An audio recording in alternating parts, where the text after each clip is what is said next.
Well, good afternoon, Deborah, it looks like we're going to be starting in just a Thank you so much for coming second. back. What a great lunch that was, and celebrating just our colleagues who are really terrific individuals and have contributed so much to our industry. So I'm glad to welcome everyone here for our last couple sessions of the afternoon. You might have noted we have a little small adjustment on our schedule. We did end this, or starting this session a couple minutes late. We're going to have a very quick 5-minute break before our final session, so you will have a chance to get some refreshments, use the restroom if you need to, and then we'll have our final session for the afternoon. Oh, thank you. So I am pleased to introduce our panel, Tools for Success, Leveraging DEI to Meet Evolving ESG Expectations. And like every good session, we have a wonderful moderator. And so I'm very pleased to have in Susan Faharzadeh, who is going to be moderating our session. Susan has worked in the oil and gas basins across North America for over 12 years and has focused on policy development, stakeholder engagement, and reputation management. And most recently, she has focused on some of those very challenging and rewarding issues within the DJ Basin of Colorado. She has served as Senior Vice President of Sustainability and Government Affairs for Great Western Petroleum, and that was overseeing the company's regulatory compliance, environmental, and communication strategy, including ESG. In 2017, Susan was recognized by the Denver Business Journal as one of Denver's top 40 women in energy. In 2018, she was recognized by the Colorado Women's Chamber as one of Colorado's top 25 most powerful women. She is also proud to support many civic and community organizations in leadership roles and is currently co-chair, or has served as co-chair, of the Adams County Regional Economic Partnership, and also a long-term member on the Boys and Girls Clubs of Weld County. So thank you, Susan, for leading us down this conversation, and we look forward to hearing from our panel. Thank you. Thank you so much. Can you all hear me? Good. I see that just like church, we've got the front pews open. Don't be shy. Really excited to be here. Thanks for the really generous introduction, Sarah. I'll talk for just a few seconds. I think diversity, equity, inclusion is absolutely a pillar of the S part of ESG. And as Sarah alluded to, I've been working on ESG strategies since before it was called ESG. Stakeholder relations and engagement and education outreach. I've got very strong opinions about DEI. I've spent my entire career in historically male-dominated industries, and I was thinking about it this morning that, what industry hasn't been historically male-dominated in many aspects, and I think we tip our hat to, in a large part, my mom's generation that really trailblazed and made sure that there was opportunities for people, because this really happened in the 60s and 70s and 80s, and I think what we're doing now is carrying it forward. And what was then very much a push for equality is now an opportunity for a pull for companies to make this really a part of their culture.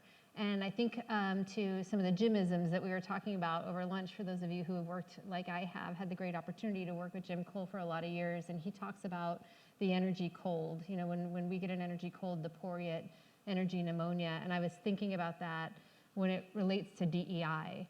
Could a cultural wave become a tsunami for a company with a proactive diversity, equity, and inclusion policy? And I'm really excited to explore those concepts with the folks on the panel today. I know you all came to hear them, not me pontificate. So without any further ado, what I'm going to do is I'm going to ask each of the speakers to introduce themselves and then kind of give us a couple of minutes of their opening remarks, and then we'll get into the Q&A. So please join me in welcoming Ashley McNamee, Director of ESG within the Portfolio Transformation Group of Revelstoke Capital Partners. Thanks, Ashley. Susan. Hi, everyone. Ashley McNamee. By way of background, I was a journalist for 10 years. Really fought hard to stay out of the oil and gas industry, as my family is oil and gas. And in 2014, decided instead of taking a news job in Denver, I would go to work for Whiting Petroleum in its government relations group. Much like Susan, turned that group into everything from community relations to communications, both internally and externally, managed IR, HR, and built an ESG program from scratch starting in 2014. So As long as people have been doing ESG, we've been touching it or even doing ESG itself. After Whiting emerged from bankruptcy, I chose to go into the financial world and focus in ESG. So I was doing ESG for energy private equity firms for about 6 months, and then I joined Alvarez & Marsal and built an international ESG practice, so focusing on all sectors, all industries internationally, as well as all of our private equity relationships and due diligence engagements. In March of this year, I joined Revelstoke Capital. So I went in-house to an ESG firm, to a private equity firm doing ESG. And so now I manage ESG for both our firm and all of our portfolio companies and liaise with our LPs and investors to make sure through fundraising and other engagements that we are representing how forward ESG our companies and firm are today. Awesome, thank you. Thank you so much, Ashley. I think it'll be good to have your perspective from investor relations, private equity, portfolio company perspective. Next, I'd like to introduce Andrea Westcott-Passman. She's the Chief Operating Officer over at Keras. Andrea. Thank you. Thanks for having me. I'm Andrea. I've been in this industry for 25 years now, and what I will say is, as much as everybody gives us a hard time, I think we're actually doing a lot to improve. And the time that I've been at Keras, being largely a Colorado operator with Utah assets as well, I think what's been great about the company is we've really ingrained ESG into the operations team. And I think unless it's really embodied in your people, it's not going to happen. And so, we'll talk a lot today about initiatives and programs and all the things that get us there. But when it really comes down to DEI, I always go back to the point that Keras is a private company, and nobody had to hire a female COO. I think the way that Dave said it was he hired me because, I'm going to cuss here, because I've seen the shit, and I've been through it and lived with it. And, and it's not about quota stuffing. It's about making sure that we're looking for diverse candidates out there so that we can really improve the bottom line, which the data shows over and over again. So, as an engineer and a petroleum engineer in particular, it's an area that we do need to focus on in order to really make sure that we're doubling down on DEI, and that's because the talent pool is out there. 50% of the degrees out there in the world right now are for women, and if this industry isn't going after women and diverse individuals, we're missing out on a huge part of the talent pool where we already have a mass exodus. So it's time to make sure that we're attracting all the right types of talent. Awesome, I love that. It goes along with the philosophy that I carry very strongly, that a rising tide raises all boats. So I think that'll be a theme here for sure. Last but not least, I'd like to introduce, coming to us, I feel like very high tech. This is, our Zoom world enables this to happen these days, but Deborah Nelson, she's the president of Elevate Communications, specializing in DEI training, communications, and leadership and organizational development. Deborah.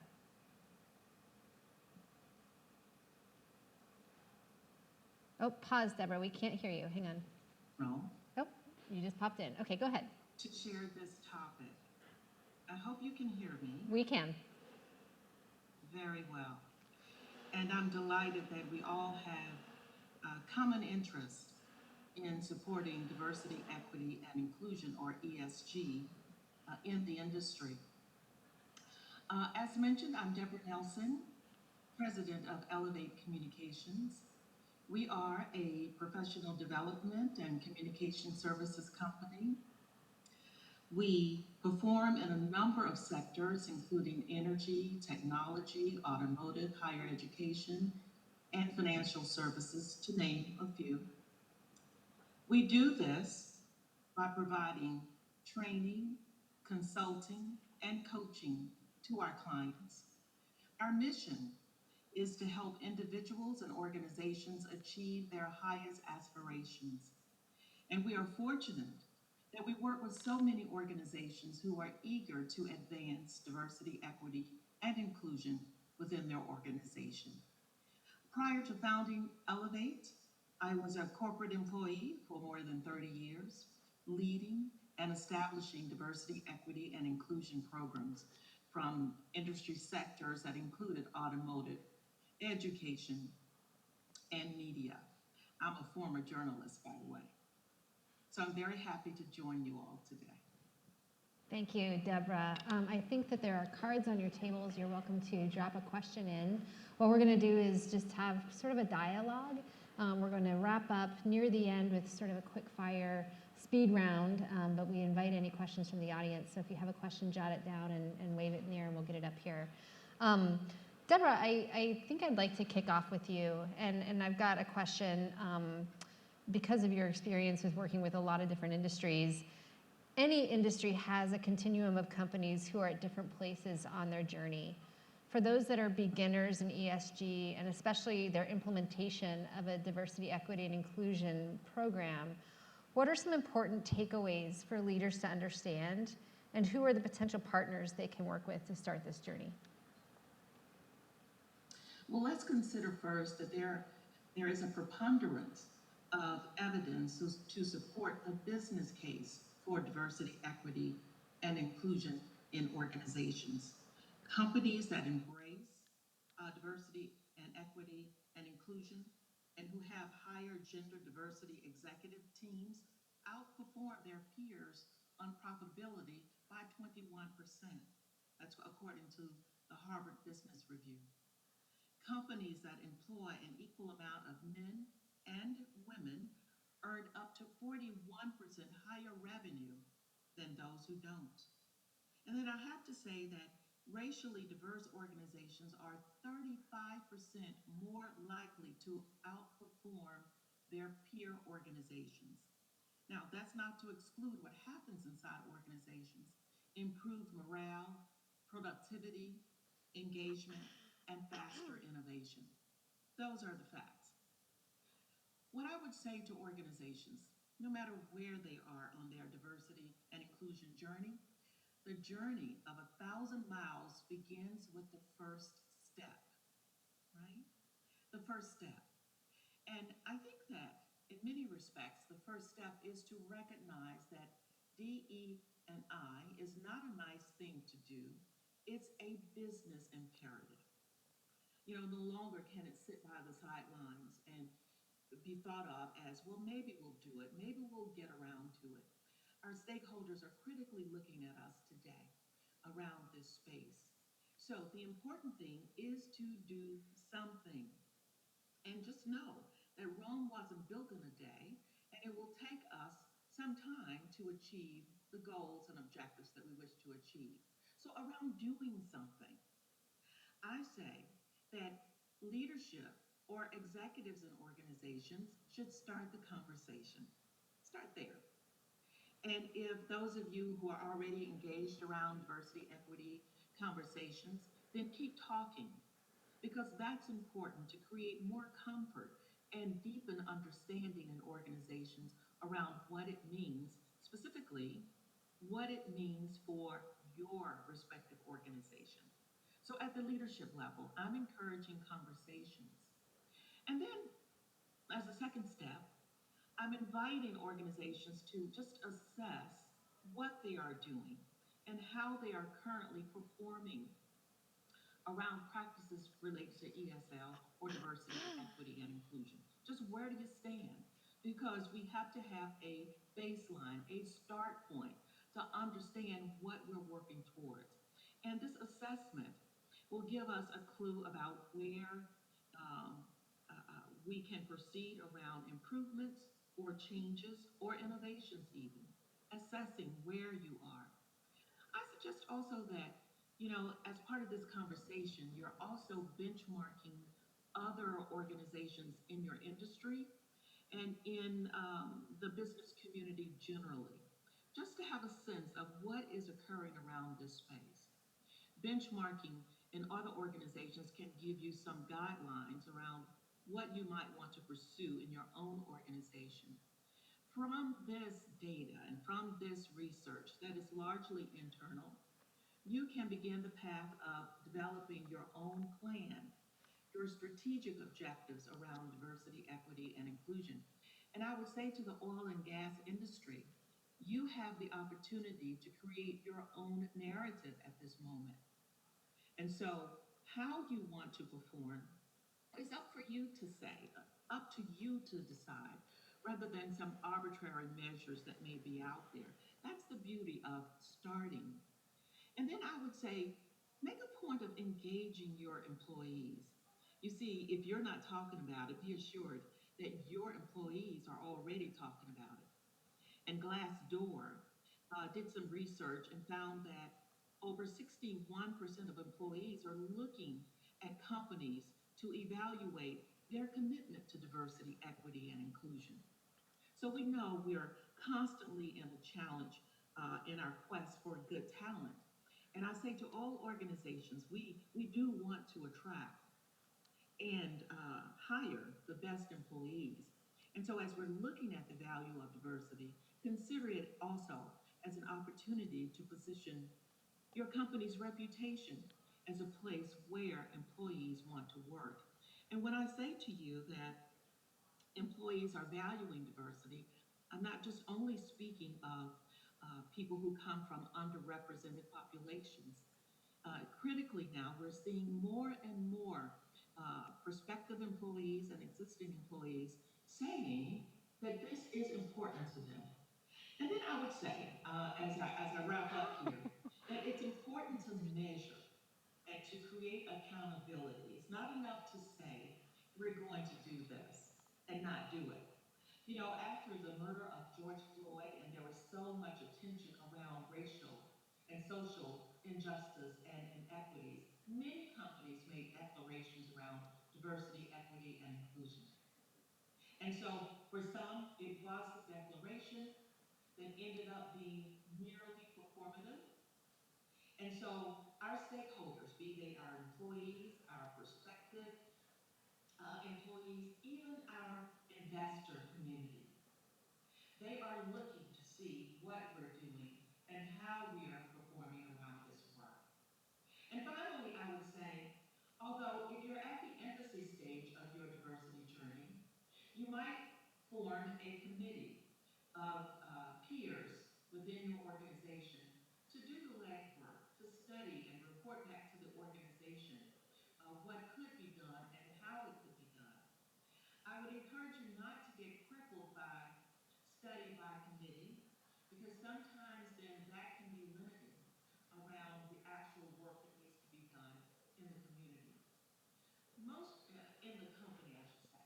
But most importantly, it's important for all of these stakeholders to see, be they internal or external, to see through words and deeds that diversity, equity, and inclusion is important to the organization.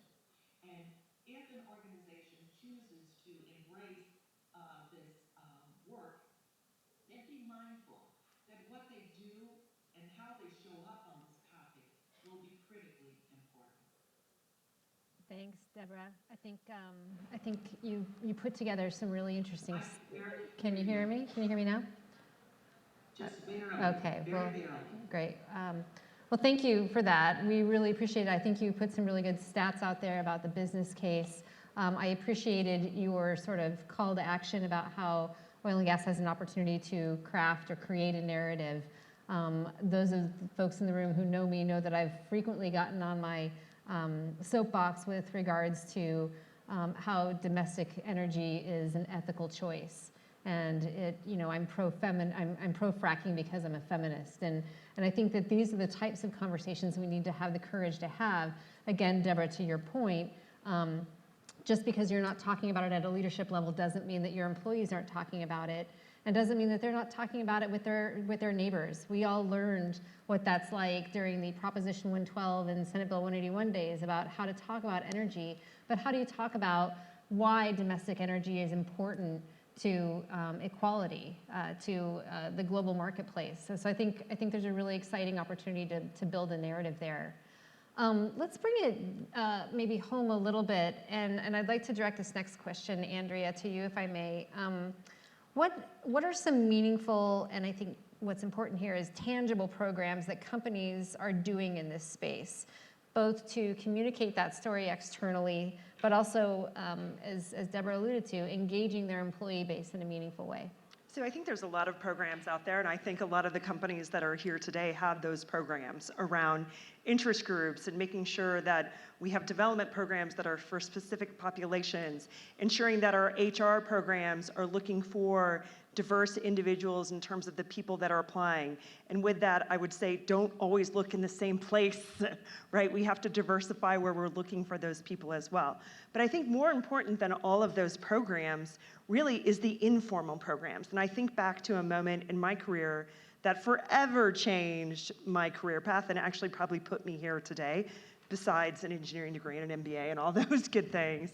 But I remember when I worked for Halliburton, Dave Lazar, the CEO at the time, pulled in all the hypo women for a lunch one day, and there was about 20 of us there. And he went around the room and he asked us all, what job do you ultimately want in this company? And people were like, I want to be a manager of this region, and I'd like to be a director of this, and I want to be maybe overseas here. And he said, all the men that were in here before you all wanted my job. And it was kind of one of those aha moments that I had never heard before. And I was in my early 30s, and it was just like shocking to me that I got this really valuable piece of information. And I was like, that right there was an ally helping us out. So, we talk about the formal programs. And as Deborah mentioned, if you don't have a committee and you don't have an ESG committee now that has diverse people on it, start. That's a really good step. You should have one for your reporting anyway. I'm sure we can talk all day long about that, but that's just a basic and a fundamental. But more importantly, it's those informal programs that are key. And just case in point, even on the formal side, I got a call recently to do a talk for a women's interest group for a local service provider company. And I said, well, is the CEO going to be there? Is the champion going to be there? No. Well, what's the point of that? Right? I mean, we can talk to ourselves all day long. And quite frankly, women are over-mentored. I don't need another mentor. I have 30 of them. I can find my own. No problem at this level. I know most of the women in energy, because at my level, it's like less than 1%. So me and Diana Hoff can hang out all day long, love her to death, as well as the others in town. But it's the advocates that are key. So if you want to do something and you want to make a difference, especially when it comes to DEI, and specifically as it ties back to S, because that's how the S happens in your companies, is go be an advocate. Make sure that you have a diverse individual in the next pile of resumes for that big job. Make sure that the luncheon that you're going to that's normally all men has some women and diverse people at the table. Take somebody with you. It's so simple. It's just the little things that are major needle movers. It's not the big grand things. It's the lunch with Dave Lazar, the CEO, that forever changes somebody's mind. Not the program where we're all sitting around together and we all look exactly like each other. Yeah, that's great for belonging, but that doesn't move the needle. I love that. Thank you so much. And I think too, I was jotting down while you're talking, we've got formal programs like setting up an ESG committee. Obviously reporting is a really big thing, and we could dedicate an entire panel to that. We probably would have even less audience members, but it's cool stuff for us ESG nerds. But I think what I really heard from you was there's again, this kind of cultural concept, encouraging your employees to show up for themselves. And this, raise the bar of expectations and raise the bar of expectations for individual employees and create a culture of empowerment and welcoming all voices and backgrounds to the table. One of the things that I've always loved about the oil and gas industry was I never felt like I was successful because or in spite of the fact that I'm a woman. Oh, you weren't. I feel like I've been successful because I've surrounded myself by really innovative, smart leaders, and that's what this industry drives, right? So we have it. We have what it takes, and we have the opportunity. We just need to open those doors and create that cultural welcome. I love that. Ashley, I'm going to jump ahead a little bit because I'd like to get your perspective while we're talking about kind of communication and narrative. Those are things that are very essential to the ESG story. You almost don't have them without it. How, from your view, do you see portfolio companies using metrics to relate ESG efforts to things like core company values and business outcomes? Again, thinking of some of those stats that Deborah threw out. Does the narrative and message shift when communicating with investors versus other stakeholders like the general public, which I think we've all gotten pretty well versed at here in Colorado, or even internally? That's a good question. So I think it's fair to say ESG and DE&I are both unwieldy and sometimes scary topics. I think for oil and gas, they both sort of make everyone clench up a little bit because it is something that feels unnatural. But as Andrea said earlier, I think oil and gas has some of the best natural DNA for ESG of any industry there is, period. The way safety is a culture, the way we've always prioritized operations, the way we have known our emissions and our regulatory landscapes and spills and biodiversity and reclaiming the land we operate on, those are the stories of ESG that actually resonate.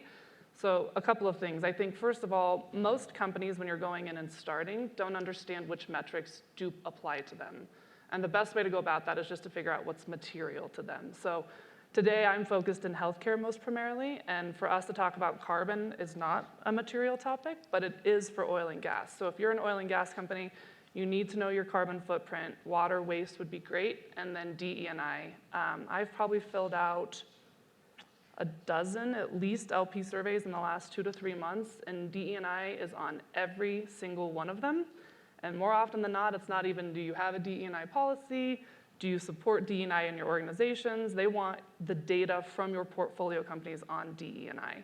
And so I think we'll get into this in another question maybe, but there are a myriad of DE&I topics that you could be reporting on as an oil and gas operator that maybe aren't natural. It goes far beyond women and racial diversity into other topics that, again, oil and gas are naturally better at. In terms of the audiences and how you should be communicating and telling the stories, I do not believe that you should be telling a different story to different audiences, with the exception perhaps of your employees. If you're in a town hall or you're sending out emails, weekly to your employees, you can have a different tone, but everything needs to match each other. So parallelism is the name of the game in ESG. You're seeing the SEC spin up regulatory and enforcement actions against companies. We know of the first ESG SEC exam that has been issued to a private equity firm because they issued their ESG policy online and somebody doesn't think the way they were describing their investment activities matches what they had in their ESG policy. So everything is about being congruent, doing what you say you're doing, and that goes back to the piece with employee retention and the rest of it. If you put out a really nice glossy ESG report and your employee picks it up and is like, what company is this? That's not gonna help you, it's not gonna attract or retain talent. And so I think the ESG message needs to be consistent throughout all of your different stakeholder groups. Yeah, I think that's a great point. I gave a talk at Intercom in April about integrated ESG strategies, and I think you're right. It's not, and I used this word earlier, so forgive me. It's not just a pillar; it's the fabric. Mm-hmm. It has got to be a part of every aspect of your business. And again, that's where I keep coming back to that concept of this cultural wave, that push versus pull. How do we attract and retain talent? How do we become an industry that people want to be a part of because of these great stats and because of this great message?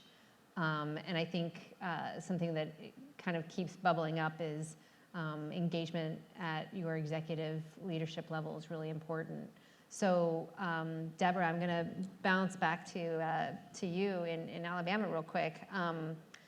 Understanding that leadership sets the tone for employee engagement, from your perspective, what are some specific examples of how companies can track and demonstrate their investment in leadership development? And how does that differ from maybe other types of employee development? Well, let me just say I agree with the term about DE&I being woven into the fabric of the organization. So often we have treated it as a stepchild, something maybe to do, but we understand now by the increasing pressures, reporting and otherwise, from regulatory bodies and others, that this is a critical business initiative. And so we must treat it that way. And I concur that there is no difference in the way that you talk about it. The fact is that you need to have a message and you need to talk about it and you need to be consistent about it. And so I say, how does the executive, the most senior executive in the organization, along with his or her direct reports, what are they saying at town hall meetings, for example? What are they saying when they're queried by media? Do they avoid the topic or don't talk about it at all? What do they say in their annual reports and their communications with various stakeholders? In the boilerplate of company communications, there is a place to talk about it so as to raise the visibility of diversity, equity, and inclusion. You see, if the employees, prospective employees, pull the layers back and they see all of this good conversation with no action, then it merely appears performative. And that is not serving the company's reputation at all. Now, around your specific question, I truly believe that communication is key. And around some specific things, around assessing where you are, I believe in the importance of culture audits. And I know most of us do cultural audits. But I encourage organizations to bake in specific questions around diversity, equity, and inclusion. That means that we're critically looking at how is retention? How is attrition or turnover? What's the status of employee engagement? I read something someplace that said that you have a lot of zombies reporting to work. Zombies, meaning that people are coming to work, those that are choosing to continue to do so, but they're just reporting to work. And the opportunity through diversity, equity, and inclusion practices is to create greater engagement. So around specific things, I think that every organization must define for itself what diversity, equity, and inclusion means. And I'm not submitting that we have to adopt any organization that we studied around this topic. But again, going back to that narrative that I'm inviting oil and gas to consider. What's your story and what's your declaration of commitment? What will you choose to do? And remember, it's not necessary to eat the elephant all at once. So organizations, you may choose a particular area in which you care to focus. Do that. I remember once working for an organization and we had a very critical stakeholder come to meet with us. And we were quivering in our boots about how this meeting would unfold. And what I said to my leadership, I said, let's just talk about what we have decided to do. And so when that critical stakeholder came into the meeting with us, that's what we did. We weren't totally comfortable at the outset, at least my leadership wasn't. Totally comfortable with not having a smorgasbord of things to say we were doing. I said, let's just share what we are doing. Because again, we have to begin with the first step. And the air was taken out of the room after we shared exactly what we were doing. And so we were committed to do what we declared to do and to deliver around what we declared to do in an excellent way. So I think that the declaration, the formal declaration is important. And so that could look like your diversity statement. Your diversity statement that's communicated to your employees and to your critical stakeholders. It's a statement of what you commit to do and then to do it. Remembering that leaders set the tone. Now, I know that we care to have leaders up and down the strata of our organizations, but on this topic, my belief is that leadership is so critical to the success of this work. Now, you mentioned earlier that people go out into their communities, employees are talking to each other about this topic, but oftentimes we're talking about this topic with misinformation. And I believe that training and information programs are critical on this journey. Information and awareness initiatives are important. This gives the organization an opportunity to talk to its employees about what it means about diversity, equity, and inclusion. Not what it means by what they may have heard from the internet or picked up in a news report. Again, this narrative, the companies have an opportunity to find through training to communicate that to everybody in the organization. Training creates an environment for all employees to understand the business relevance and why the company is embracing diversity, equity, and inclusion. And I can assure you that most often, what employees are saying about diversity, equity, and inclusion might be counter to the company's position around that. Now, it is quite common for many people to say they don't know what to say, they don't know what to do. That's why I say just begin a conversation. And through training, training provides the seeds that can germinate into even deeper conversations. It was mentioned a moment ago about the importance of affinity groups. You know, our employees have a wealth of information and perspective that they really want to share with our organizations to make them better, to enhance our success even more. And so I believe that affinity groups or employee resource groups, some people call them business resource groups, are critical partners to companies in their quest around diversity, equity, and inclusion. Around this topic, because I'm a former communications officer, I believe that it's important to be visible.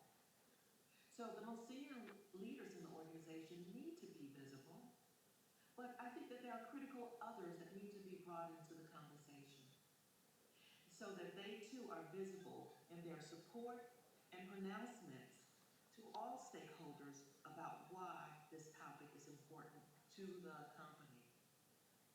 And it's important not to treat, again, diversity as a check-in-the-box initiative. Otherwise, no one's going to take what you're saying or doing in a serious manner. And then finally, I say again, just as you assess at the outset where you stand currently, what's your status around these ESG measures, I say that it's important to measure along the way. And I know that many times, people complete those forms as they're leaving the company, like why you're leaving. But to critically look back and assess what are the messages that have been communicated about why people are leaving. Because that can give us insight around the kind of organizations that we have or wish to create. One of the outcomes that I think is particularly important around this DEI conversation is our efforts around creating a psychologically safe work environment.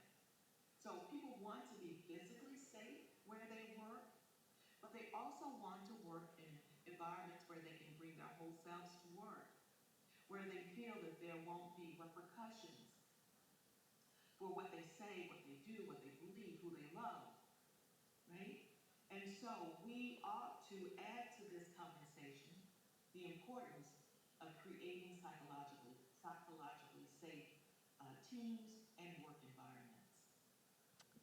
Thank you, Deborah. I think you're bringing to mind a conversation I had years ago with a senior executive in the oil and gas industry with this psychologically safe conversation. And I think in some ways it helps us challenge ourselves and challenge our own assumptions about ourselves. I think we all think we're very open-minded individuals and very diverse and welcoming organization. But I had this conversation with a senior executive who said, somebody approached us about supporting a nonprofit that served the LGBTQ community. And this individual's first reaction was, what are my peers going to think of that? And the person talking to them said, I can't answer to what your peers are going to think of that, but what are your employees who fall into that community going to think when they see you coming out and saying, yes, this part of our community is important to us? And I think that challenges our assumptions, right? We all need a little bit of a push sometimes of maybe outside our comfort zone to understand maybe what our blind spots are. I had a great conversation with somebody the other day about it's important to know your strengths, but in some ways, a much more valuable lesson sometimes is understanding our blind spots. So thank you for bringing that up. Real quick reminder, we would love to have some questions come up from the audience. So there's cards on your table if you have a question. Quite frankly, I can't see you very well, but you could shout something out if you wanted to. I'm going to move into one more question, I think, from an investor relations standpoint, and then we'll get into kind of the speed round concept I talked about. But Ashley, I'm going to kick this your way, but of course, Andrea, Deborah, if you guys have something to add in, please do. But have we seen any changes or pressures from a credit facility standpoint related to required ESG reporting and specific metrics? I think yes. What is the go-to resource that investors refer to when evaluating companies' ESG performance? So yes, we have seen a change in how not just investors, but lenders and credit facilities are being built around ESG. Last year, as far as we knew, it was one of the first ones. It was a smaller oil and gas operator. They were needing to be recapitalized. And toward the end of that process, the lender decided they wanted to include ESG metrics in that credit facility. So what that ended up looking like was selecting 5 metrics, defining those metrics, and ultimately setting targets for those metrics. And every 6 months, this company had a 1-month period to compile those metrics, have them verified or as close to assurance as possible from a third party, and then submit those findings to the lender. And if they did not either meet the target or meet that 30-day deadline, they lost 50 bips. So every 6 months, it was tangible, it was real money. That's one of the better examples to demonstrate that it's not so much PR and fluff anymore, that financial metrics are actually being tied to it.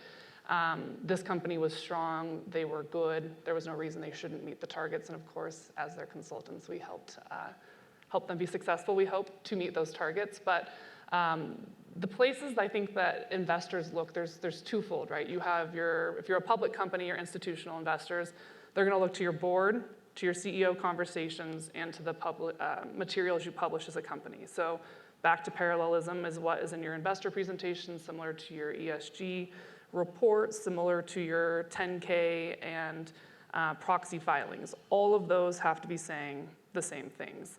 If you're funded by private equity or venture capital, typically that sort of information is coming directly from the company or the GP itself. So we as a GP survey our portfolio companies. We do it quarterly, so we always know where they are, who's performing well, who needs more help, the areas where, say, it's been 3 quarters and you still haven't developed X policy, like we really need you to do that. It's more active management as we understand their performance, and that is how it gets reported up to the firm level and then ultimately up to the LPs. But the entire investment chain is now reporting into and out of each other. I think that's not going to change. I think it'll actually become more rigorous. You're also seeing, we've used the term before that ESG is being SOXed up in the sense that assurance and getting as close as you can to assuring your ESG data is material. It is happening. Big companies are already working through pre-assurance, if not assurance, on their ESG data. Data is the most precarious part of this. That is what the SEC is looking at most commonly, I think. If you say, we do X, they're like, show us, like, prove it. Walk us through how you do X. And if you can't prove it, with Gary Gensler, I think it will result in an enforcement action. So again, the congruency, doing what you say, being able to back up how you're doing it, and being able to communicate it to your investors, I think is the most significant thing you can do, but don't lean too far forward. It's okay to not be great or perfect at everything. They'd much rather you tell them that and show improvement year over year, quarter over quarter. And sort of to go back a topic to the storytelling piece with DE&I, a lot of your intent you can also get credit for. So if you intend to do something over the next year, you're forming an affinity group, you're going to do a pay gap audit, making that a sidebar in your reporting, putting that in your investor presentations, that is just as good right now as doing it or being able to show the results of it. So we are still in the phase of ESG where you get credit for trying and for disclosing. I think we are also reaching the point in ESG where that's going to start to change. Your performance has to start to improve too. You don't just get credit for, this year you did waste and next year you're going to do water too. You have to start showing that you're doing better in all those areas. But sidebarring and highlighting the stories and the activities that you are doing well in your company, I think are just as beneficial right now as anything. I would echo what Ashley said. I mean, we see it across our investor base, we see it across our banks, we see it in refinancing credit facility, it is everywhere now. I think the thing that has changed, though, is it started out as reporting and filling out their forms and their spreadsheets and giving them data.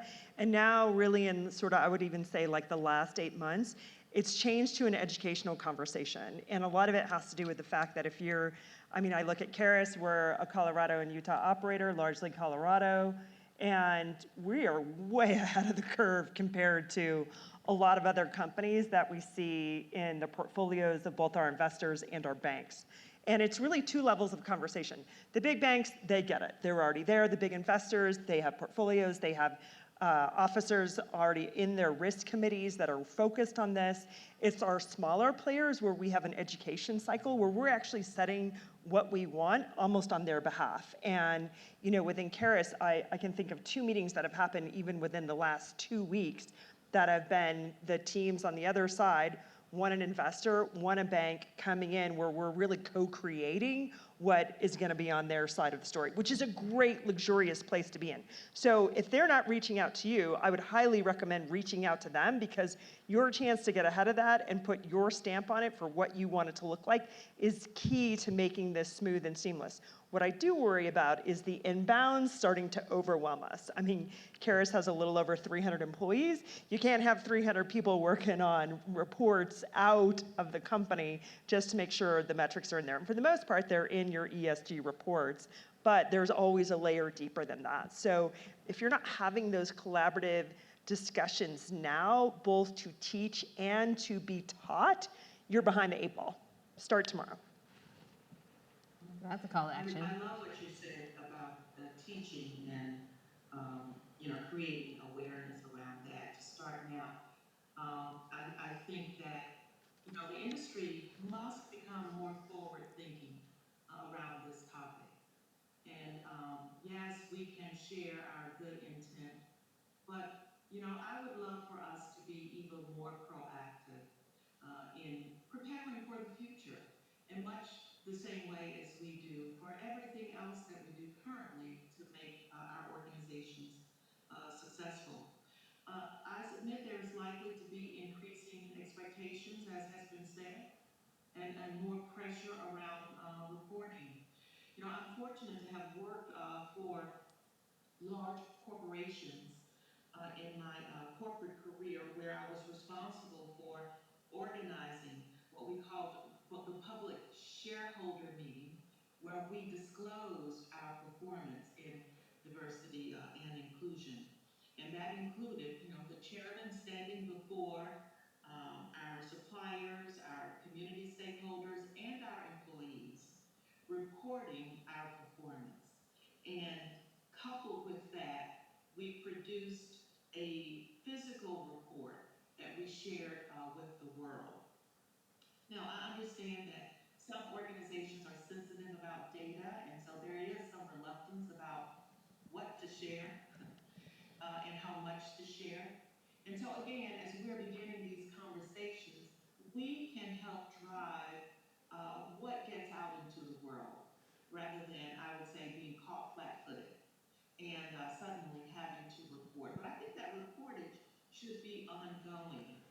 And if we are baking reporting responsibilities into the various disciplines, remember, we're saying that diversity, equity, and inclusion and ESG should be woven in the fabric of the organization. Then everybody should have an opportunity to feed their data upstream so that we're not scrambling. And if we're talking about it, then we already understand at the outset what will be reported on our behalf. And we get to influence what is asked of us to be reported. I want to back up just for a second, because you asked for some practices and how people might go about establishing programs. And I just want to share with you that there is an international standard of operation, ISO 30415, that was established around diversity and inclusion. And it is a guidepost to help organizations understand about how to establish accountability, how to scale their diversity and inclusion initiatives. And this standard is applicable to public and private and non-governmental, as well as governmental organizations regardless of their size or scope or focus. So this could be a tool that you might want to take a look at as you're building or thinking about how you might begin the process of approaching diversity, equity, and inclusion in your organization. And if you're already established around diversity, equity, and inclusion, you can also use this ISO standard to measure and track how you are performing in those areas that have been identified as critical points. That's awesome. Thank you, Deborah. That's really great, helpful information. I'd like to, we've got just about 10 minutes left, so what I'd like to do is just introduce a couple of concepts and have our panelists pontificate for a few minutes on each of them. And I'd like to jump off of this kind of concept of DEI, not as a pillar, but woven into sort of the fabric of your organization. How can a diversity program or a culture of diversity, equity, inclusion be a bridge between ESG, between the environmental and the social and the governance? Is this via the data and the metrics you're using? Is it via the message and the storytelling? Is it via the audience? I mean, let's be clear. We're not going to sway anybody with a ban fracking now sign by telling them how DEI centric we are, right? But I think there are some stakeholders that do care. So, you know, how do we leverage this to be a bridge between those different parts of a holistic, integrated ESG strategy? I'm looking at you, Ashley, because you're next to me, but anybody can jump in. Ashley, are you punting? Is that what's happening right now? It's a good question. How do you use it? So I guess I'm going to be pragmatic about DE&I. So first of all, I think in oil and gas in particular, and really any industry, DE&I is great, but you have to still make money, right? We all agree that that is our ultimate objective. And so you have to make a tangible case to add value to pursue some of these exercises. And when I was at Whiting, one of the most beneficial things we did, which sort of goes back to the example that Andrea gave, we had a certain media event, and it dealt with women in our industry, and they had the opportunity. We formed small group meetings with less than 12 women, and the CEO and certain members of senior leadership would sit down in those meetings and listen to those 12 women, not always women, men came too, but most often women, talk about their experiences, not only in the company, with the prior CEO, within other companies in the industry. But what came out of it were this list, pages long, of ideas and initiatives and things that they would like to see us do to show that we actually cared about DE&I instead of just putting videos on the internet or doing things that were maybe disingenuous in their opinion. And one of the best things we did from that was a pay gap audit, which sounds ridiculous and sort of silly and scary, but it's not, because all you're doing is bringing in a third party. And in our company, there was a former concern around retaliation and how would you say that? People with equal experience not being paid the same at the same levels. And so this pay gap audit, we took it seriously, we completed it, we went back to the company and the employees with the results, and that carried as much weight as anything we did ever to demonstrate our commitment to DE&I, because we cared that everyone was paid equally. We looked into it, we made sure that it was correct, and in most cases it was, and if it wasn't, we fixed it. But that was a tangible action that we did to show that it was not just talk, right? And so I think to be pragmatic about the way that oil and gas can be good at DE&I, it's not just looking at gender and race, it's looking at your age, looking at veteran status. I think recruitment is one of the biggest opportunities. We have been losing the war to tech for years. And if we can start expanding the schools from which we recruit and the backgrounds, if a news anchor can come into oil and gas and nearly become an executive, there are opportunities for people with diverse backgrounds to come in and make a difference also. And so thinking outside of mines and A&M for opportunities for folks to come in and make a difference in the industry, I think is significant. And the other one I would throw out, which doesn't seem natural, is your supply chain. Supply chain and ESG is actually a social issue. And if you can get into the communities, again, this is something I think oil and gas does naturally. We do support local businesses. Often they're owned by women or people with minority status. And by being able to demonstrate that you're building up and supporting those businesses in the communities where you live and operate, what's more DE&I or ESG friendly than that? And then the last thing I'll say is for the other metrics, say race or gender, benchmark them against the areas where you're operating. If you are an operator in North Dakota, your diversity statistics are going to look different than a Permian operator. But make that part of your reporting. That's where, by reporting, you get the opportunity to control the narrative a little bit and tell that story more holistically. And if you're in a county where it's 2% diverse and your workforce is 99% diverse, like, you're doing better than even your demographics would say you could. So those are just my ways I think that DE&I could become more meaningful. Fantastic. I think you bring up a good point on representing the communities that you work in. I mean, that's a key paradigm for Karis. And really, when you look at S happens, the big ESG, from culture. You know, and I was on a panel about a week and a half ago with Chris Wright from Liberty, and we were talking about, like, how do you get culture right? And he was like, you have barbecues, you have twice as many barbecues. And I'm like, yeah, barbecues are nice, but do people really feel like they belong because they show up at a barbecue? Does your culture turn out the right way? And I would even say, like, you get culture by sitting down and doing exactly what you're talking about, talking to people. What's working for you? What's not working for you? What can we do better as a company? How can I support you? Do you feel like belonging is here and a part of our company? Like, if you're not asking the questions, you're never gonna get the culture right, and we're never gonna have the S that automatically flows through. Then that shows up in all those great metrics that you get to put in your report that are actually real, that people are expecting you to prove. And it goes back to, this is a hard industry. And yeah, we're thriving right now. I am ecstatic about $10 gas. I can't wait to see 13 soon enough. Fingers crossed. I'm all about making those molecules and selling those. But it's been a difficult path to get here. I mean, I've been through 5 downturns in my career. I know everybody in the room has been through probably just as many. And, you know, I look at Colorado School of Mines, my alma mater, which I do love. And a lot of people, yeah, it's okay, Ashley, I'll forgive you, we're friends. A lot of people right now, normally this is the time when you see other engineering degrees switching into petroleum and chemical. They're not. And it's because we need to create raving fans in this industry. And we lack our own raving fans. I mean, we're worried about anti-fracking signs, when if you look in our own companies and our communities, we want people to say how much they love oil and gas and how much they love the companies they're working for. And that only happens if we're engaging with them and building great cultures, not beating the crap out of them, working them to death, and making sure that, you know, they're actually paid what they should be paid. Like, that has to happen. These are fundamentals to our industry. So let's go out and go create a bunch of raving fans. Ask them a bunch of questions. That's how we get DEI nailed down. That's how we get it right, and that's how we get the big S to actually show up in a meaningful way. Love it. That's awesome. Deborah, you want to take us home? We got 3 minutes left. I think they answered it beautifully. I agree with everything that was said.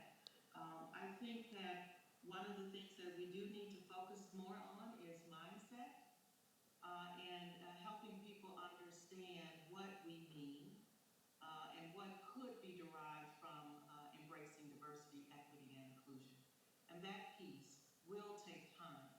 I tend to believe that diversity is about business, it's not about feel good. But the consequence, if we're doing it right, we will get everything that we just heard spoken of from the stage. Awesome. I would like to share, we got a comment from the audience.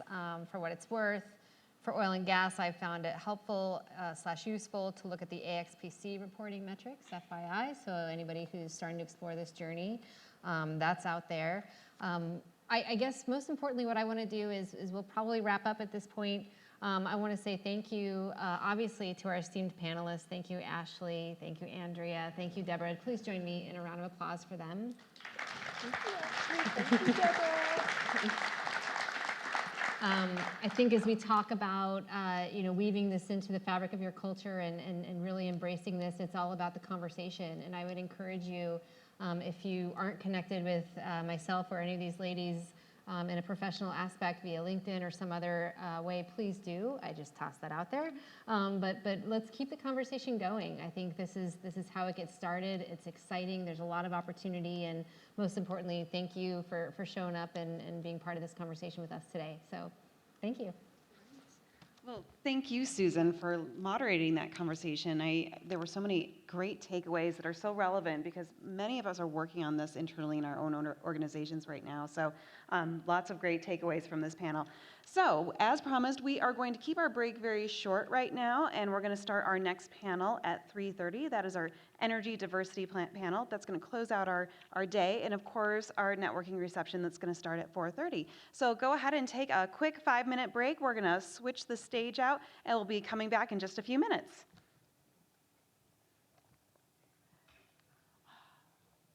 Deborah, you are clear. Thank you so much for everything, and have a wonderful day. Talk to you soon.